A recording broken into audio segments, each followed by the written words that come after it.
Good morning, everyone, and welcome. Thank you for joining us today for our Developing Professional Profiles for Teachers webinar this morning. I'm hosting today on behalf of Zen Educate. I'm just going to see if I can move that slide, and it's not letting me. There we are. I'm hosting on behalf of Zen Educate, so you're very welcome. Zen Educate are an ethical alternative to traditional supply agencies, a social enterprise, and Crown Services supplier. Today, we're welcoming colleagues from across the UK, and we'd like to begin by saying to all of you who have just completed your teacher training, congratulations. You've worked really hard and your success is well deserved, and you have an exciting career ahead of you. We're really delighted to be supporting you, particularly in these very challenging days. So our format today will be some brief introductions to the panel, followed by each panel member sharing experiences and insights around professional profile development. And then we'll take some questions. So if you have a question, please type it into the Q&A box. We have lots of people here today. I have to say we've had over 200 questions submitted before we began. So we're not going to get through all of the questions, but we're really keen to hear your questions, and our panel will do the best to answer those that we can. If you have general questions, or if you have a question about following up or marketing, or if you've got a question about actually the webinar, how that's working, please put that in the chat box, and Anjali, who you can see there, will help you out with that and answer those questions for you. Hi guys. Thanks, Anjali. So let me introduce our panel. First of all, Professor Sam Twistleton from Sheffield Hallam University. Sam is a founding fellow and vice president of the Chartered College of Teaching and chair of the DFE Initial Teacher Education Content Group. Welcome, Sam. Thanks for joining us today. Hello, nice to be here. Thank you. Margaret Mulholland is NQT lead for Camden and Jersey, where she also leads teacher training. She works with Oxford Education Department with trainee teachers and is the SEND and inclusion specialist for the Association of School and College Leaders. Welcome, Margaret. Thank you. Hi, everybody. Great to be here today. And Carolyn Thornton is Assistant Head Teacher at St James's C of E High School in Bolton. She's Director of the Teaching School there and also Chair of Teach Northwest Initial Teacher Training Provider Network. Carolyn also leads the training package for NQTs in Bolton. Welcome, Carolyn. Good morning, everyone. Good to be here. And I'm also going to introduce Rosie Thomas from Zen Educate. Rosie's going to be talking with us at the end just about the Zen Educate offer so that everybody has an opportunity to hear about that. Welcome, Rosie. Thank you, Helen. Really nice to kind of meet you all, and I'll be look forward to answering your questions at the end of this. Lovely, thank you all. So to begin, I'm going to move us on to our first question to have a think about. Why does having a good professional profile matter? And I'm going to start by asking Carolyn why having a good professional profile matters. Really important having a good professional profile, because that's the first impression that any head teacher or whoever's looking at your application has of you. We send out pen portraits of our trainees to local head teachers, and included in that is a professional profile that the trainees write about themselves, and it's really important to have that information. Thank you, Carolyn. And Margaret, one of the things that we talked about before this webinar was experience prior to teaching that perhaps people could be including in their profiles. Absolutely. I think many of you listening today will probably be experienced in some fashion in schools prior to doing your teacher training. So maybe as a teaching assistant, that kind of information, or you might have been working in a reception, wherever it might be, or as a parent advocate, to the school, in supporting the school. All those connections and those experiences are really valuable as part of your professional profile, because what we're thinking about as leaders when we're looking at these profiles is, how will this person complement my school? How will this individual contribute? How will they fit within the culture of the school that we lead? So it's really important to share those prior experiences and not discount them too readily. I think sometimes in the teacher training experiences I've had this year, people are quite quick to dismiss their teaching assistant experience once they've been through their training year. And it's really important to show how you've moved forward and why you've moved forward into teacher training. So I think make sure you celebrate those as part of that professional profile. Thanks, Margaret. Thank you. And Sam, I know you've got a huge experience of recruiting from when you've been a primary head and right through your career to now. So why does having a good professional profile matter? Yeah, I mean, just really kind of building on what the others have said, really. It's that first impression, and it's that, hopefully, that ability to just stand out a bit and just kind of capture somebody's eye when they might be looking at a lot of applications. So it's quite a skill to work out how to do that in a way that you're not stuffing so much information in that they don't see it. So it's that kind of seeing the wood for the trees, but also really thinking about the things that actually do make you stand out. So, you know, what Margaret was just saying in terms of being a teaching assistant and prior school experience is really important. But there may be other things, and maybe other contexts in which you've worked with children, or maybe with parents. That's another important thing that head teachers are often looking for. You know, have you worked with families as well as with children? It might be that you've travelled, and it might be that in travelling you've got involved in some kind of volunteering that's involved you in that. It might be that part of your degree was spent abroad and you might have been teaching adults as part of that. All of those are a bit different. They are relevant, and I think it's important in thinking about these things that you're clear yourself why they're relevant. Why has it ended up making you a better teacher? And I'm sure that if you ask yourself that question, you will be able to answer it, in which case that's the thing that you can use to kind of make you stand out. Thank you, Sam. Thanks for that. I'm going to move us on to what makes a great CV. And Carolyn, I'm going to ask you to kick off on this one.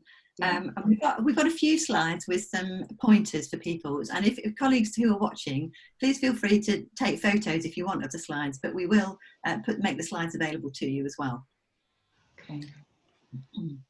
Okay, so what makes a great CV? It's really, really important that you get your CV right. And, you know, building on what Margaret and Sam have just been saying, that it's the first impression that a head teacher gets of any applicant who's applying for a position. So, you know, this is your very first opportunity to make direct communication with a potential employer.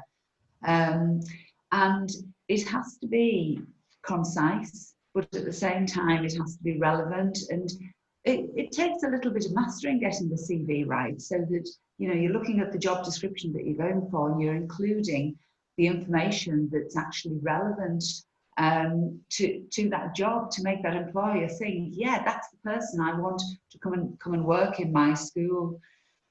You've got to sell yourself, and for some people that doesn't come easily. And I know, talking to our trainees, sometimes they say, well, I don't like saying how good I am at this, that and the other, but really in a CV, you're communicating with the head teacher, and you want to make a positive impact. You want to say, yes, I can do this job, even if deep down you're feeling a little bit insecure about it. You need to come across as being really confident. So you've got to sell yourself, you've got to sell your skills, you've got to sell your qualities. As it says on the slides there, any responsibilities that you've taken on, whether it be in school or out of the school environment, that you think is relevant to the position. And you've got to let your employer know that, you know, you have these particular skills. You need a clear indication of what any relevant information, experiences that you've had, so that you can show your potential. your CV, and in particular your personal profile, doesn't just need to be just a list of things you do. You've got to mould it so that the employer thinks, yes, this is the person for my school. And as it says on that slide there, it's very important that it's a full CV and that there are no gaps. No gaps is really, really important in terms of safeguarding, and employers will look at that. So you need to make sure that you account for everything that you've done properly since you've left school. This potentially is going to get you an interview, so it's really, really important. And when I look at applications for jobs and for places on our teacher training course, often I'm drawn in when somebody makes an interesting opening statement. You know, have a think about how your CV is going to start. The first paragraph is really important, because I think if a head teacher is going to get a lot of CVs and lots of applications, they're going to skim through, and if you can make yours stand out somehow, then it's going to draw the reader in. If you're already employed and you're listening to this webinar, it's still really important to keep your CV up to date and your personal statement, because as you're going through your years of teaching, you're adding to your CV all the time. You're developing skills and qualities. You might be gaining new qualifications. So it's really, really important at all stages of your career, really, to keep an up-to-date overview of your achievements in your CV. Okay. Thank you, Carolyn, for that. We've got a question here, and actually it's one from a teaching assistant saying, what could I highlight on my CV from my teaching experience, from her teaching assistant experience? I think she's asking, you know, what sorts of things should she highlight? Yeah, I think that you need to be highlighting the kind of skills that will help you to become a good teacher. So your communication skills, how well do you communicate in the classroom? You know, have you ever had to stand up in front of a group of children and speak to them? Your organisational skills, how organised are you? Have you had any experience planning lessons? Are you reflective? You know, when you've been in situations as a teaching assistant, have you had to reflect on things that have gone on in the classroom? All of those things that perhaps the skills you're using as a teaching assistant are really, really relevant to an application to become a trainee teacher.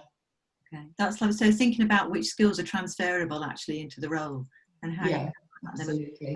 doing as well. Yeah. Do you want to jump in? Is it all right if I just come in? Yeah, I mean, everything that Carolyn said, absolutely.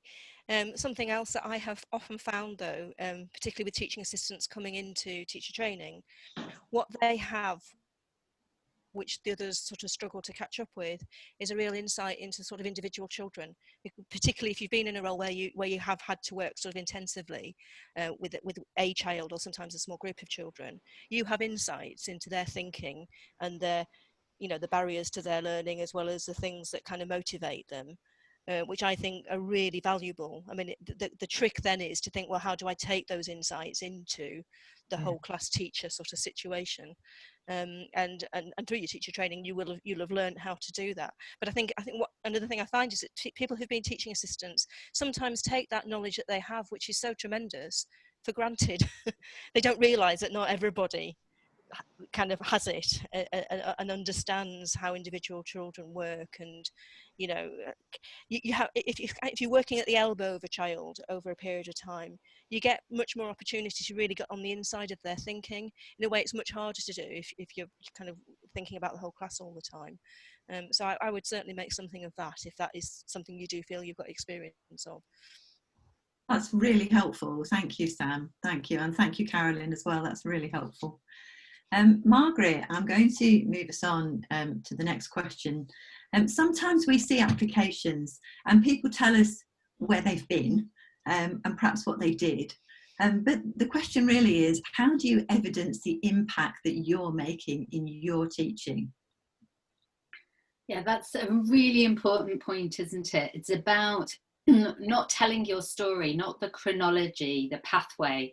You know, this is which school I went to, then this is the volunteering I did, and then these things are all relevant, but they're most relevant when we're actually able to explain what difference they make to us becoming a teacher. So I think it's the so what scenario, isn't it, that actually we really think about what difference does that make. So I think whenever you're preparing or reviewing your professional profile, you need to go back through it and say, what have I highlighted here in terms of what I've done? And what am I saying about the difference that activity or that experience has made to me as a professional? Because we're all, as you're moving in, you are a professional when you're training to teach. You're a professional now as you go into your first year of teaching as an early career teacher. So how has my professionalism developed? What difference have these experiences made? And I'm going to just mention a couple of things that we've already talked about prior experience, but then also about the experiences during teacher training. So both of these are relevant and both need to go through that same cycle to show what it is you've done and what the value added is of that experience. So it might be, as Sam said before, that you're volunteering or you've been traveling. And if you've been to Borneo trekking, or if you've been working at a primary school or a nursery around the corner as a volunteer, what you really want to do is cite those experiences and talk about why they were meaningful for you, how they supported you into teacher training, but then during your teacher training, what did you do to weave those experiences into your teaching, your developing teaching? So you identify those experiences and you really go through, you know, what you then did to demonstrate. So it might be that through that travel experience, you've been able to share with the young people in your geography class the fact that you've made these journeys yourself to these different locations, and that you've connected, you've made a relevance. And I think sort of showing and demonstrating relevance for young people is such an important aspect of teaching, that if you can share that, that's very valuable. So I wanted to sort of show that that's important in terms of prior experiences. But then when we think about the teacher training year, perhaps we think about it in a little bit more of a sophisticated way. And we thought this scaffold might help you to really think about, in evidencing the impact of your teaching, 3 stages. What are the issues that you've faced? What solutions have you identified, and how have you evidenced that? And then that cycle is really helpful in building that into your professional profile as you write it. So I thought about 2 of the teachers that I worked with this year who've just completed their teacher training, and what sort of things they've used as part of their professional profile. One that I thought was particularly helpful, and many of you will have experienced before lockdown, was that second school experience. You know, what was the challenge there? Perhaps you hadn't worked with boys before, or perhaps you hadn't worked with girls before. Perhaps you'd moved year groups if you're in primary or in secondary. Perhaps you were dealing much more with classes that have been set, and so you've got a whole different experience and a different culture in the school that you visit. There may be things within that you found challenging, and what we'd like to hear as part of the professional profile when we're looking at these is to actually say, what did you do? How did you adapt? How did you demonstrate flexibility and agility in sort of learning to deal with some of these situations and to learn from them? And it's showing that learning, it's demonstrating that learning that I think can be really valuable. One of the trainee teachers that I was working with this year, she went from a very high achieving girls' school that was perceived to have a lot of status and not very many behavioural issues in that school, and she went into what was deemed locally to be a much more challenging experience. So in writing her professional profile, she talked about those behaviour challenges and how actually the insights she gained were quite different from that, that actually she recognised that the challenges were simply different in terms of behaviour. They weren't more difficult. And I think what that demonstrated was that she'd learned to connect, she'd built relationships, she'd developed behaviour strategies within her classroom that really showed a positive impact, and she was able to articulate this as part of her professional profile. So I think those sorts of experiences are really good. The other thing I wondered about, which would be useful in terms of applying for jobs this year, is to really talk about the experience you might have had of remote learning. And you know, what a challenge that has been for some settings, for all settings. And one trainee teacher talked to me about how she'd not really used Tapestry before, and some of you will be familiar with Tapestry or other online platforms, but how she overcome some of her fears about that and actually gradually started to see that by using this more effectively, by reviewing how she was using it on a week-to-week basis, she was really starting to make stronger relationships with the young people she was teaching and the families who were supporting them in the background. So I think that remote learning experience can be a really wonderful example of impact that we might want to tap into. So I think don't think you have to identify exciting or enticing examples. They can be really mundane, but what we want to know is, what did you do in response? Why were they interesting to you? How did you tackle them? And what was the evidence of that impact? And evidence of impact can be things like the children were more engaged, your TAs were giving you feedback about how successful they felt the activities that you'd implemented were.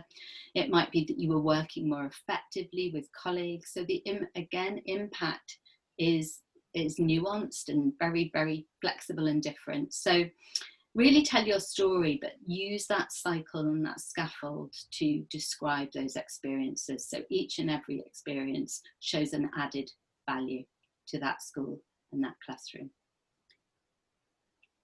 I'm sure there's more. That's really helpful. Thank you, Margaret, for that. I'm sure there is. I'm sure there. You have to try those examples out, don't you? Sometimes the example that you felt the most passionate about isn't always the one that's easiest to evidence. But that's great. And your question about so what? I have such powerful memories of an Ofsted inspector asking that at the end of, I think, probably a 20-minute exhausting episode when I'd been telling her about everything that we were doing. And this quiet, steely woman said, "So what?" And it did throw you. It was good learning. It did throw me. It was good learning. Her next best question actually was, what's not a priority for you at the moment, Helen? Wow. And I think it is that what have you learned is really the underpinning question of so what, isn't it? What have you learned? So if you were Claudia and you were doing an assignment this year on remote learning, what she learned as an MFL teacher was that she was building too many activities into her remote learning, and she needed to simplify it. And that by simplifying it, there was greater confidence and higher engagement levels with her class as she was using Teams to teach. So those sorts of narratives, stories are really important, I think. Can I just add in there as well, just to complement what Margaret's saying, that we're trying to create reflective practitioners. You know, that's what we're doing all the way through our initial teacher training year. We want reflective practitioners, and this kind of model that Margaret's putting forward actually encourages people to be reflective. So I feel that that's really, really important. I'm just sitting here thinking, I wished I'd had all this advice when I was writing my first job applications, because I actually found some the other day, and they're full of very flowery kind of paragraphs about you know my values and my vision for teaching, which I'm not saying those aren't important, but I think if you kind of put this structure on those values and vision, and you particularly come up with as many concrete examples as you can, be as specific and as grounded as you possibly can. Because what that head teacher wants to know is, what does this mean in the classroom? what does your practice look like in the classroom?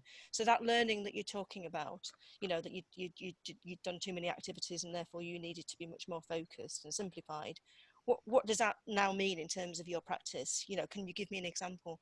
I think that's one of the things I've learned through having been on the receiving end of lots of applications, as opposed to when I used to be writing them in those early days, is you need to paint that picture as vividly as you possibly can. And being as concrete and specific as you possibly can is one of the ways of doing that. But absolutely in that reflective way, you know, as a result of this experience, this is what I've learned, and this is how it's changed my practice. There's also something for me about thinking yourself into the role that you've applied for, and in particular the kind of school it is, the kind of children it is, that they have, the sort of demographic that they represent, and therefore what the challenges might be for that from you, but also what you feel in terms of your prior experience. And this really builds on what Margaret was saying about things like your second placement, you know, how you manage to adapt from one placement to another, and therefore how you would think yourself into this role in this school. And so something there about doing enough research on the school itself so that you've really thought about that.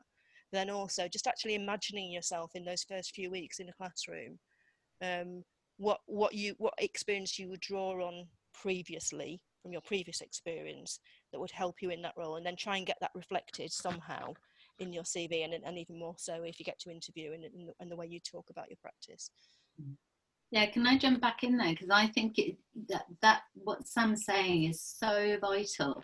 And I think sometimes there are people who come along to interview, and because they've already presented their profile, they haven't, as Sam said, sort of tailored it then to the needs of the particular school. And by researching simply through the website, which, you know, is so sort of such a great sort of persona on the school, aren't they? They represent the individual school setting and the culture of that school. By doing your due diligence, your research into that school through the websites and any other access you have, you can really, as Sam says, tailor and bespoke what it is that you're saying that makes you present yourself as relevant to that school setting and valuable and complementary. Thank you, Margaret. And really helpful contributions from everybody. So thank you. And I'm going to move us on in the interest of this not becoming a residential.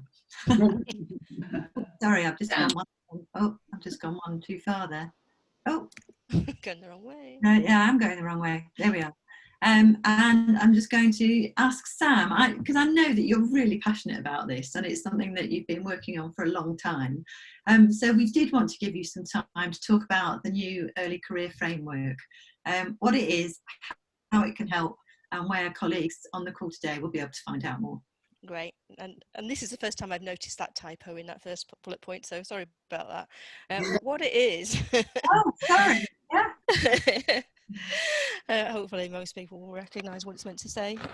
So the early career framework, I mean, in some ways it's a straightforward thing to explain. In other ways it's complicated right now. It's a brilliant concept is the first thing to say about it, because it's something that next year, so not this coming September but the following September, for absolutely everybody will be a national entitlement for the first 2 years after you've qualified to receive this high quality ongoing support and development in the form of this thing called the early career framework. It runs for 2 years. It's all about support and development. It's not about additional assessment or anything like that. It's recognising that for most people their initial teacher training has actually been really short. I mean, ridiculously short, really, when you think about it. So if you've done a 1 year course, whether it's PGC or whatever it is, effectively it's really 9 months when you take out the school holidays. I know you're working in those holidays, but in terms of, you know, formal time on the course, it's really more like 9 months. And 2/3 of that, rightly, is spent in school. Now, it's right that you spend that time in school because you learn so much from it. But it actually really restricts the fact that you've then only got 1/3 of the rest of the time to cover so much ground. You need to know so much stuff to feel confident and competent as an early career teacher. And what the early career framework is recognising is actually you can't realistically have really covered meaningfully all of that stuff by the time you finished your ITT. So it's extending the training effectively into the first 2 years after you've qualified. Now, why it gets a bit complicated is that from this September, it is being piloted in some areas of the country. So in Greater Manchester, Doncaster, Bradford and the North East, schools have been invited to volunteer to be part of a pilot. So if you're applying for jobs in one of those areas, that's one of the things to ask, are they going to be involved in the pilot? On the back of COVID and the fact that people's initial teacher training has been disrupted this year, last week, Nick Gibb, the schools minister, actually announced some additions to that. So the pilot was always planned, but more recently what they've done is they've added more regions, and I don't have the details, I'm afraid, more regions where the pilot will be happening. So again, it's a question to ask really anywhere, particularly if it's a school that serves disadvantaged communities, because those are the schools that have been prioritised. And then the third thing they've done is they've made the materials that have been developed to support the pilot available to all schools. So one way or another, you should be able to, if you're an NQT next year, you should be able to benefit from the early career framework in one form or another. The framework itself was published over a year ago and is available to look at on that link. The materials that have been developed to support the pilot, things like videos and activities and things to read and things to think about. And so really, really useful materials that everybody can benefit from even before the full national rollout the following year. I think it will help people tremendously because, as I say, it extends that sense of support and development. You'll get additional training, and your mentor, the person in school who is assigned to support you, will get additional training. So that's great in itself. But the other thing about it is it really changes the narrative. It's already begun to happen, actually. In some ways, COVID has helped with this. It's made people sit up and realise that there has been a danger in the past that we've just expected too much of our NQTs. We've expected them to be able to hit the ground running, when actually, ITT is very short and you can't be the fully formed product. You're never the fully formed product, to be honest, but you certainly don't feel anything like the fully formed product when you start your NQT year. And I think everybody sort of knew it previously, but haven't properly thought about it. And this thing has really made people think about it. And like I said, COVID has helped because it's just been so obvious that, the fact that people's placements were disrupted. And I don't like to say that your ITT has been shortened, because it hasn't. People have been continuing to study and actually do really great things in the time that's made available. But inevitably, it doesn't feel like it would have done if COVID hadn't happened. And so I think, I've had lots of conversations with head teachers who really recognise they want to employ NQTs. They know, what a brilliant addition to the school they will be, but they also recognise that they do need to put in that extra support. And the early career framework is a way of helping with that. So I think, I actually think in some ways it's going to be quite a good time to be an NQT this September, regardless of whether you're in the pilot area or not, because I think it's just so much on people's minds that these early career teachers do need this support. And I think additionally, the fact that schools are going to be inventing their own new normal from September, whether it's working out bubbles, whether it's working out rotas, whether it's working out what happens when people have to self-isolate and so on. It's going to create a context where there's lots of team working. People are having to work together to sort of problem solve together.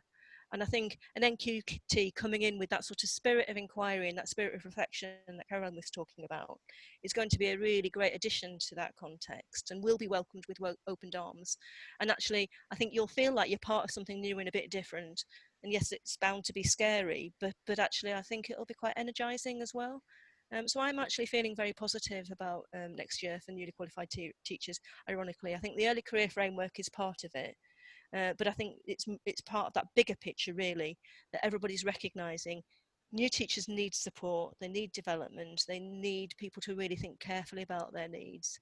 And then also that new teachers are coming into a situation where they can add so much value. I think it's going to be a really exciting time. The other link that you've got on that slide there, as mentioned at the beginning, one of the other hats I wear is I'm the Vice President of the Charter College of Teaching.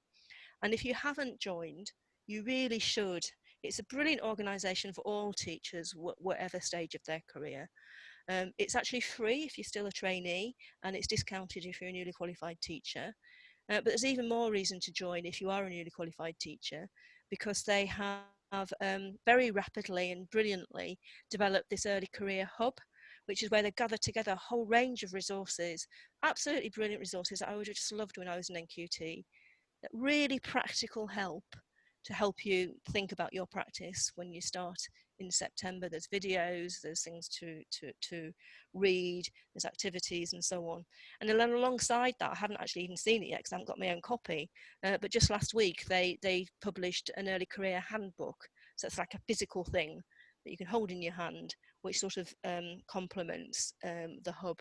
And again, full of really, what I love about the Chartered College is it takes, you know, really rigorous research about what works and then turns it into something that you as a teacher can actually action into your practice. It does that translation for you, so you know what to do with that research and really help it to improve your practice. So I understand people will be really probably quite scared right now, worried about applying for jobs, worried about the fact their ITT has been a bit different.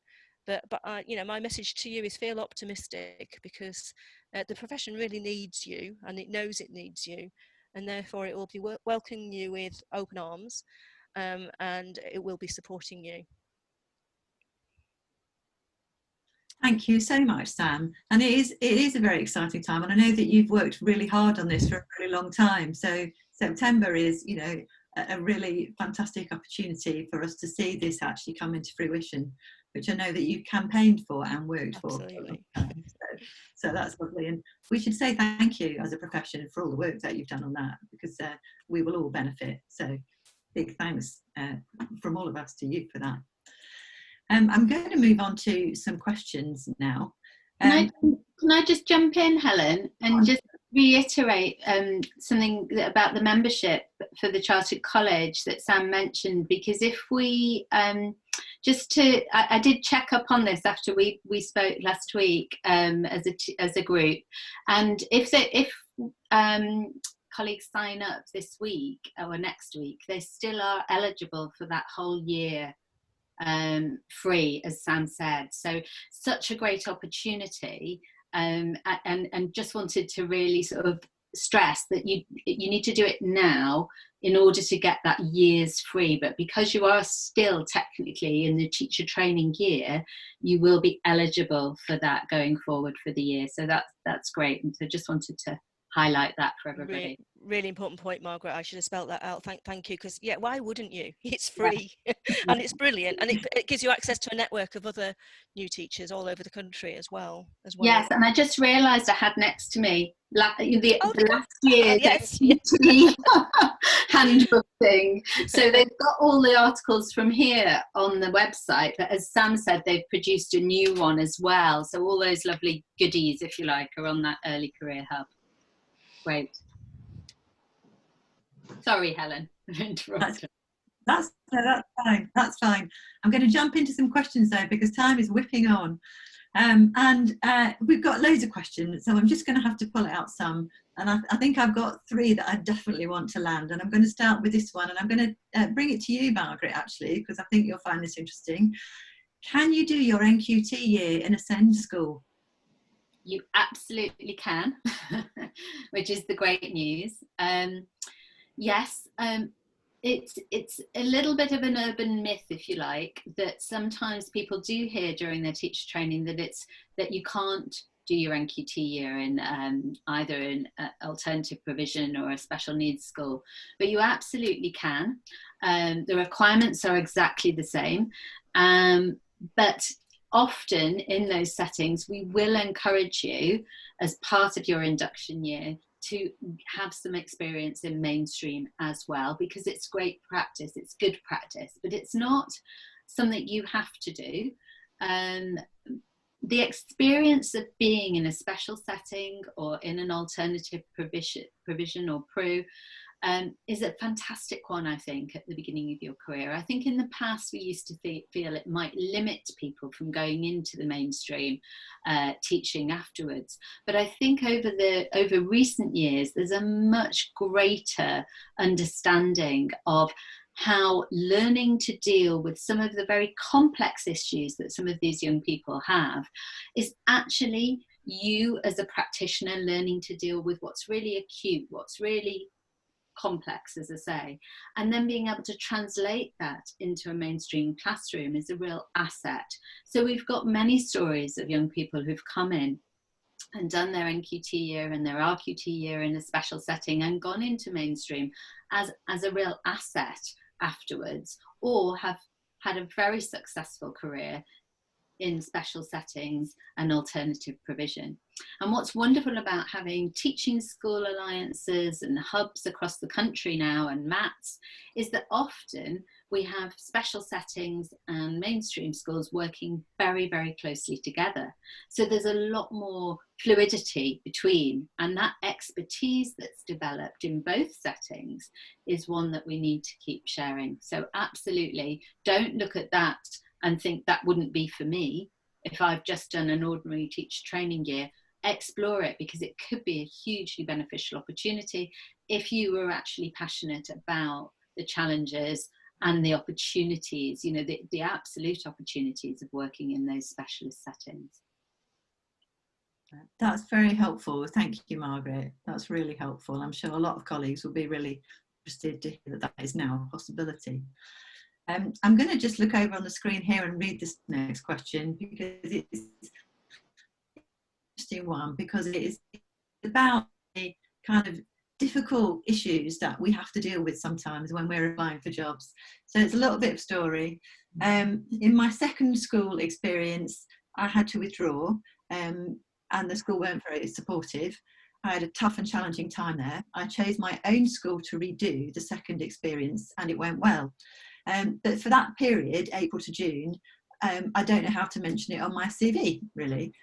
Should I mention it? And if so, how do I talk about it without appearing to blame somebody else and not undermine myself when I feel I've had a very difficult experience?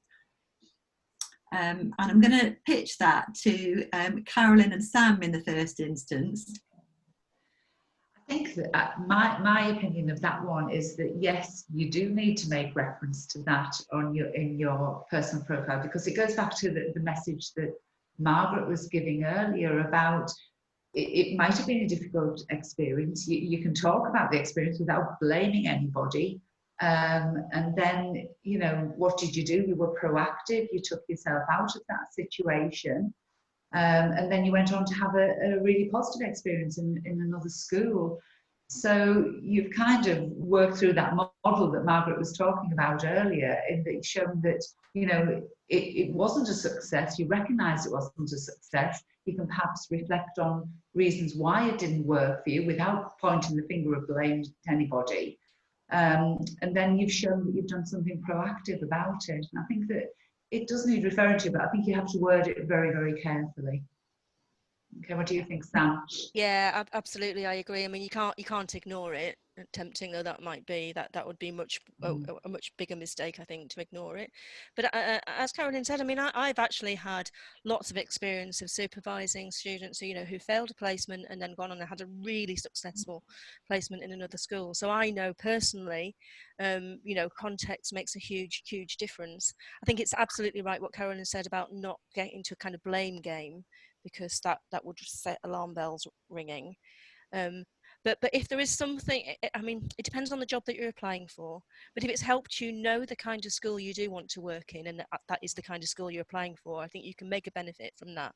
Definitely, you will definitely have learned from it. And I think to be really clear about that, but trying to do it in a non-blamey way is really important, even though you might feel like you do want to cast some blame. And maybe if you get the job, you know, over a relaxed coffee a few weeks in, you can have that more honest conversation. But at this point, I think it's being as neutral as possible in terms of blame, but really analytic in terms of what you've learned from it. And actually, it shows a lot of resilience. That you've brushed yourself off and you've kept going. And I think also making something of that as well is probably quite important. Yeah, I think that's really helpful, and it happens, doesn't it? Absolutely, sometimes, all the time. Sometimes we end up in a job that's the wrong fit, you know, for whatever reason. Okay, so thanks for that, and for whoever asked that, thanks for kind of being brave enough to put to kind of one forward. That's because this is the real stuff of actually managing job applications and managing your career. This is the real stuff. I've got a question here about how to plan a lesson when you're going for a job interview, and perhaps some ideas that the panel have about what are some of the things you should think about when you're planning that lesson that you want to take to your interview. We'll give you a minute to think and then see who'd like to start us off. Do you want me to start? Go on, Carolyn. Yeah, go on, Carolyn. Start. One thing I would say is get as much information from the school as possible about the class you're going to be teaching, and the ability of the class, the size of the class. Are you going to be teaching a whole class? Are you going to be teaching half a class? Are you just going to be teaching a group of a few pupils? You need as much information. Certainly, if it's mixed ability, then you need to be thinking about, right, do I need to differentiate my plans somehow? And all of those things are really, really important, but you do need to ask the question and make sure you're really, really clear, you know, what the nature of the pupils are that you are going to be teaching. And also, the other thing is plan your lesson, but run it by somebody, you know, a mentor, someone you've worked with closely in your department at school. Run it by them, and even if you get an opportunity, have a practice of it. But all of those things are really relevant. Okay. So yeah, I mean, I would just add to, I mean, I have slightly mixed feelings. I totally understand why this has become a standard part of interviews, but I think you have to be realistic, both as a person who's being interviewed and doing the lesson, and as an interview panel, you know, what you can and can't gain from this. And ideally, that conversation that Carolyn was talking about, finding out as much about the children, it would also be useful to know what kind of criteria they're using to judge that lesson. And I think realistic criteria are things to do with engaging children and kind of learning as much about them as you can in a very short space of time. But realistically, you know, you don't know these children, you don't know what they've done before. You know, you're kind of operating in a vacuum, and so I think it's a fair enough thing if it's mainly about engaging children and seeing how you relate to them. And to be honest, that's probably the most important impression they're going to come away with. And so planning how you're going to do that bit, you know, so think of something. It depends how much of a kind of blank sheet you've got. But if you know that there's some kind of lesson starter, some kind of game or something like that you know has worked really well several times in the past, that's going to be a good way of kind of getting into that lesson and getting the children relaxed and getting you relaxed, then something like that, if you've got the choice, as it were, is probably useful. But trying to get as much clarity from the school about what it is that they're judging you on, I think really helps, because if you know actually they can't really judge on whether you've actually taught these children anything, but much more about how you're able to establish a relationship and engage them, then that changes the way you emphasize, you know, the bits that how you're going to plan for it, I think. That's really helpful, thank you. I'm just going to squeeze in a couple of other really quick questions before I pass on to Rosie. And these are quick. So one of them is, if you're a teacher and currently not working, can you join the Chartered College for free, or do you still have to pay the joining fee? I think if you're a trainee and you're not working, you can. If you've already qualified and have had a job and you're just out of work at the moment, and then I think you do have to pay, but it's not very much. It really isn't. All right. Okay. And as I say, if you're already in NQT, then I think it's half price. So, you know, very little. I think also someone's asked about a TA joining, haven't they? But actually, what we should stress is that many of the resources we've talked about, many of them are available free on the website as well. So it's not all behind the membership wall. So if you're actually on the journey to becoming a teacher, so at this point you could access the site, and then next year you could sign up as soon as you're into your teacher training year. I think you actually can join as well if you wanted to be an affiliate member. So that would give you access to absolutely everything then. As Margaret says, there's a lot that you can access without being a member, but if you want to access everything, then being an affiliate member, the only thing it doesn't give you is voting rights if there's a council election. So that's probably not the most important thing for you right now. So I would consider joining, because it does. There is stuff kind of behind the wall that you can't get to if you're not a member. Okay, that's great. Thanks, Sam. There's a question that's been coming up quite a few times, actually, which I'm just going to give a really quick answer to, because a lot of people are saying, so if I'm a teaching assistant, what are the routes into teaching? How do I become a teacher? And actually, I'm going to encourage you all to just do a search for Get Into Teaching, and you can find a lot of information there.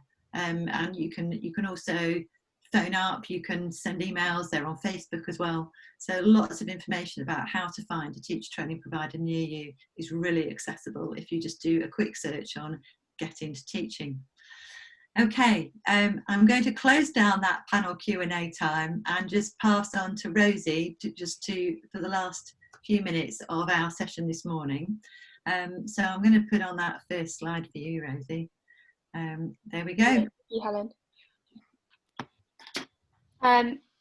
Cool. Can we go down onto the slides to do with Zen, please? I think that. Oh, have you not seen that? Are you not on that? Can you not see that Meet Zen Educate slide? No, currently just the early career framework. Oh, so what's happening? Let me just try again and share. Sorry about this, team. No Can you problem. see that? Can you see that now? There we go. Yes, fantastic. Sorry. No problem. Cool. So I'm here to talk a bit about Zen Educate and how we could potentially help those teachers who are looking for new roles in September. That's teachers and TAs. So as Helen said at the start, Zen Educate is an ethical alternative to supply agencies. So what that means is we use a technology platform to match up schools and teachers. And that means that we can save money for the schools and allows us to pass more of the fee schools pay for supply staff straight directly to the teachers. And because we use technology, it's also a lot easier for teachers to make sure that their preferences are updated and that you are really only contacted about roles that are suitable and relevant for you. So in terms of supply, Zen's a great option. We work with 400 plus schools across London, Greater Manchester and now Birmingham. We're continually expanding all the time. And we're also the only technology solution accredited on the DFE framework agreement. And what that means is that we've had all our vetting processes approved. We're in line with some of the most sort of like stringent requirements. So we really make sure that all our teachers are fully safe. They're up to date on their safeguarding before we send them into schools, because we take that responsibility really seriously.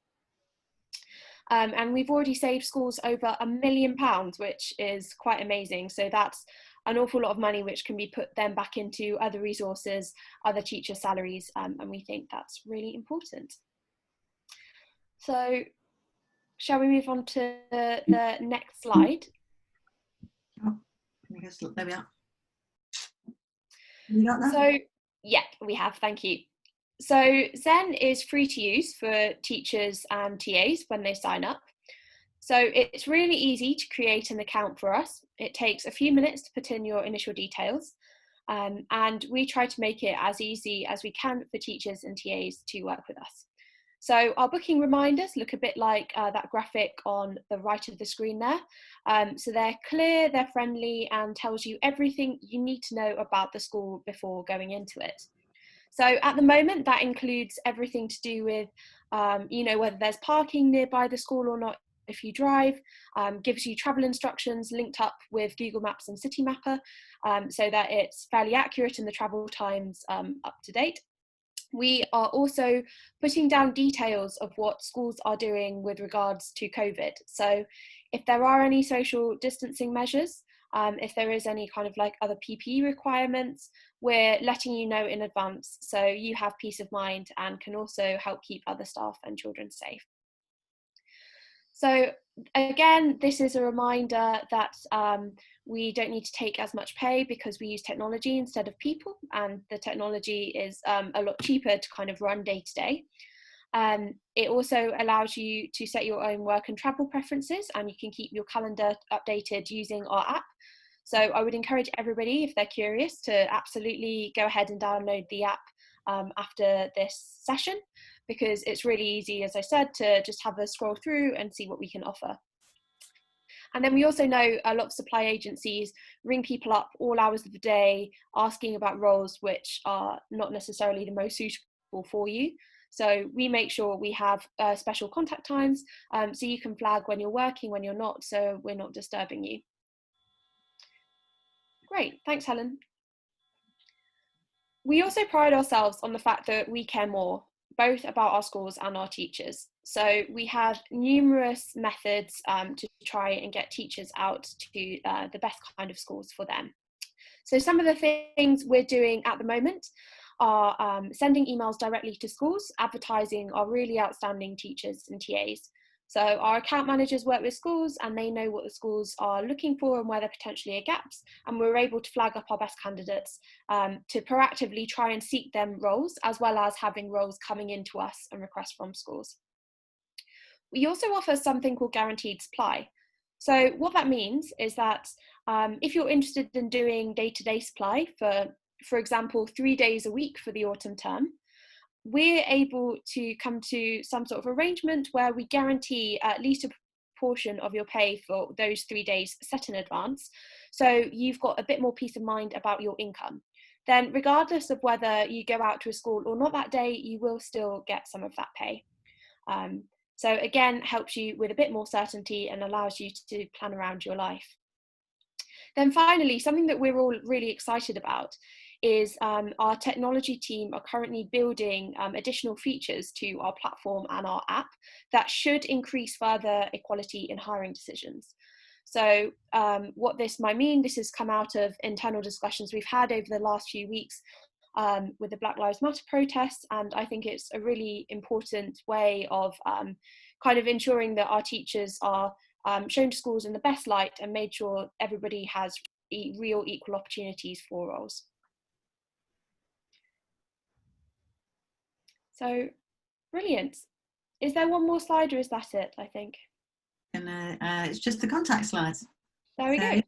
So there we are. Yeah, if you are interested in learning more, please do head to our website and sign up to create your free profile. What we're planning to do is after this webinar is sending out an email to all of the teachers and TAs who signed up today to give you more information about Zen and encourage you to sign up. The important thing that we would ask is that if you could make sure to upload a CV, and that allows us to kind of get a better idea about who you are and what kind of roles might be suitable before we speak to you. And then we'll be sort of in touch over the next few weeks to arrange an interview for you and then kind of work out the next steps in terms of going through all that vetting. But the more you can do in advance to show you're kind of well prepared and organised, and helps us kind of get you into schools a lot quicker and go through that process. So if you have any questions, feel free to drop me an email. You've got my address on the screen there, and it will be an email you get sent after this as well. That's great. Thanks so much for that, Rosie. And I should say that Zen currently we're operating in London, Manchester and Birmingham, but we are growing. And one of the things that helps us grow is when people from other areas sign up, and then we can start talking with schools in those areas. But just so you know where we're currently operating. But thank you, Rosie, for sharing that. That's really helpful. And because everybody knows how to write a really good CV now as well. So so we're looking forward to seeing those coming in. Okay. All right, we're just coming to the end of our time. We've heard some really insightful and interesting good practice being shared today, and some great questions. Thank you everybody for those. And importantly, in the education community, we're sharing our collective learning in a generous and timely way. So I'd like to thank our panel members so much for your preparation and your time today. So thank you to Sam and Margaret and Carolyn. We really appreciate your time and support and all preparation that you've put in, and all the insight and experiences and enthusiasm and joy that you bring to the profession. So thank you all for that. I'd also like to thank the team at Zen here behind the scenes who have been working hard to put this together and ensure the tech was working. I think it was me that messed the tech up a few times, but hey, we're all learning to live with that at the moment.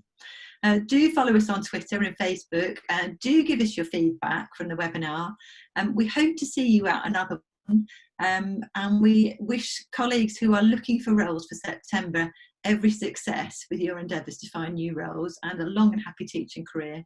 So thank you all so much for joining us today, and enjoy the rest of your day, colleagues. Thank you very much. Bye bye.